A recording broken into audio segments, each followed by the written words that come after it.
वक्फ bill pass हुआ लोकसभा में। यह है बिल पर जो मुहर लगी है। संसद में कुल 542 सांसद, कुल वोट पड़े 520, यानी 22 सांसद नहीं थे।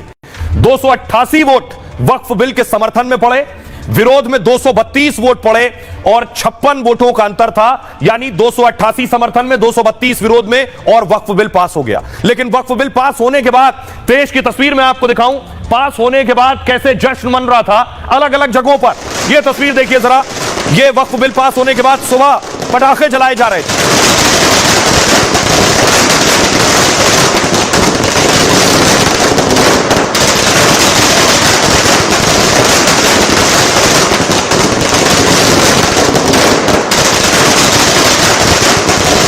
दूसरी तस्वीर देखिए, लोग मजीरा बजा रहे थे, मुस्लिम समुदाय के लोग।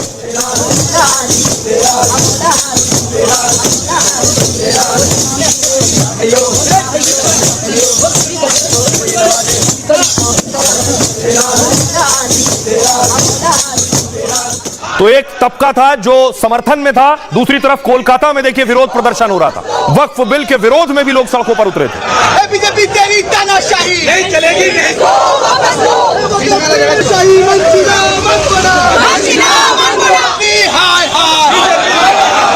बीजेपी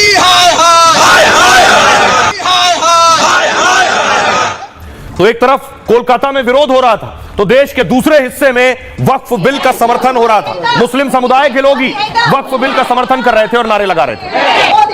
जिंदाबाद मोदी जी, जिंदाबाद मोदी है तो मुमकिन है, मोदी है तो भारत माता की, मोदी जी जिंदाबाद, मोदी जी जिंदाबाद, मोदी है तो मुमकिन है, मोदी है तो। अब देखिए मुंबई में क्या तस्वीर सामने आई है। वक्फ बिल पास होने के बाद मुंबई में पटाखे, आतिशबाजी हो रही थी, पटाखे जलाए जा रहे थे।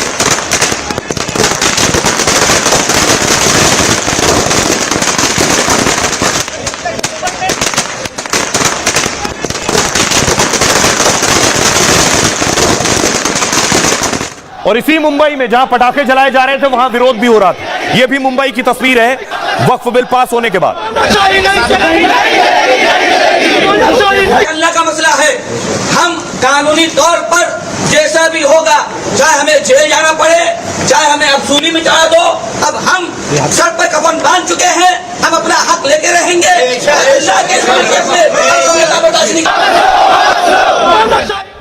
ये तस्वीर मुंबई की आप देख रहे थे। मुंबई में ही विरोध भी हो रहा था, लेकिन मुंबई की एक और तस्वीर देखिए।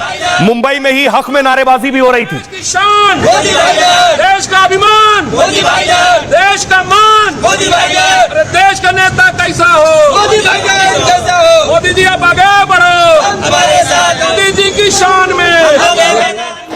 उसी मुंबई में बहुत से मुसलमान सिवई खिला रहे थे एक दूसरे को और सिवई खिलाकर जश्न मना रहे थे।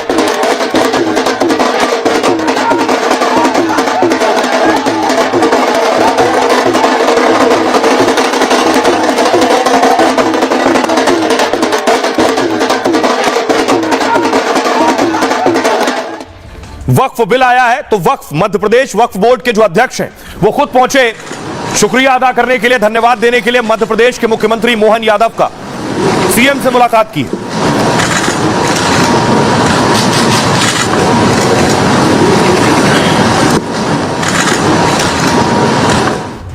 और आइए सबसे पहले आपको सुनवाता हूं, सुनिए जरा वक्फ बिल पर मुसलमान क्या कह रहे हैं।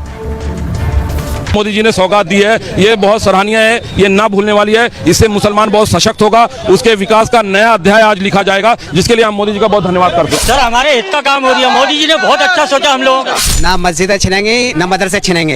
ये जो वक्फ बोर्ड है इसमें चंद लोगों का फायदा हुआ है। जी हम सपोर्ट में, इससे हमें ये फायदा है कि लाखों अरबों खरबों की जमीन है वक्फ बोर्ड की, लेकिन आज तक वो जमीन ऐसे ही पड़ी है। ना उसमें हमारे बच्चों को फ्री में कोई कॉलेज मिला है, ना स्कूल मिला, ना हमें खुद को कोई मकान मिला है। मोदी जी का थैंक यू कर रहे हैं, शुक्रिया कर रहे हैं। मोदी जी ने हमारे हक में बहुत अच्छे फैसले लिए हैं और आगे भी फैसले इंशाल्लाह ऐसे ही लेंगे और मुझे उससे काफी फायदा और काफी हम खुश हैं। आज हमारे मोदी भाईजान ने जो सौगात दी है तो ईद की सबसे बड़ी सौगात यही है और यहाँ हमको खुशी मिल रही है क्योंकि मोदी जी ने ये कर दिखाया कि महिलाओं को ट्रिपल तलाक की आजादी दी। आज हमें हर चीज में प्रॉपर्टी में हिस्सा दिलवाया और आज ये हमें बोर्ड में भी शामिल की। 70 सालों से मुसलमान बहुत बदहाली की जिंदगी जी रहा है, लेकिन 2014 से जब मोदी जी ने इस देश की बागडोर संभाली तब से मुसलमान कहीं ना कहीं सशक्त हुआ है। खुश है इस बात से, लेकिन जो मुस्लिम वोट बैंक की राजनीति करती है ना विपक्ष, वो दुखी है। जो लोग भड़काने का प्रयास कर रहे हैं वो गंदी राजनीति कर रहे हैं। वो नहीं चाहते देश का विकास हो और हम सब चाहते हैं कि आज जो है ये जो बिल है ये जरूर पास हो जिससे कि देश के मुसलमानों का भला हो। हक की जमीन नहीं छिनेगी। लोग कितना ही भड़काएं, ये सिर्फ विपक्ष का काम है भड़काना।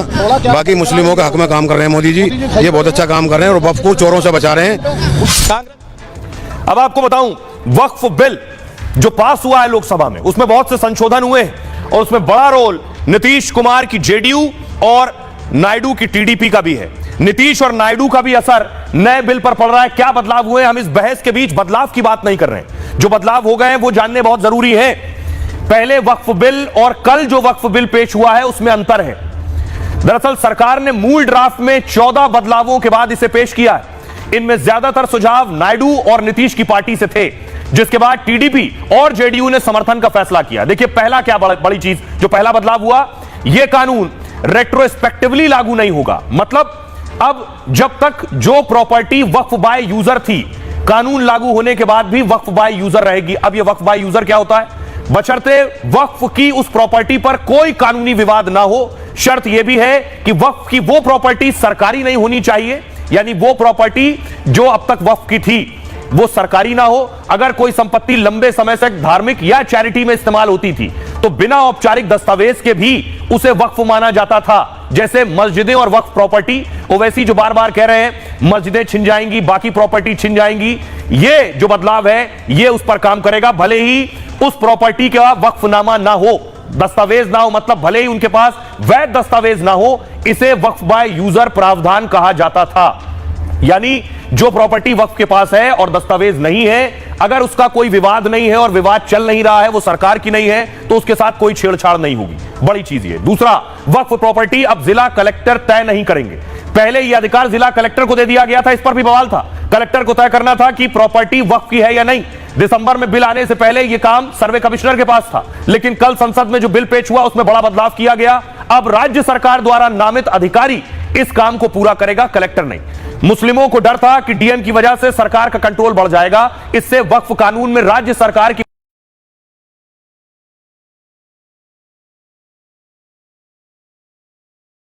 की सीमा रखी गई थी, जिसके अंदर सेंट्रल पोर्टल पर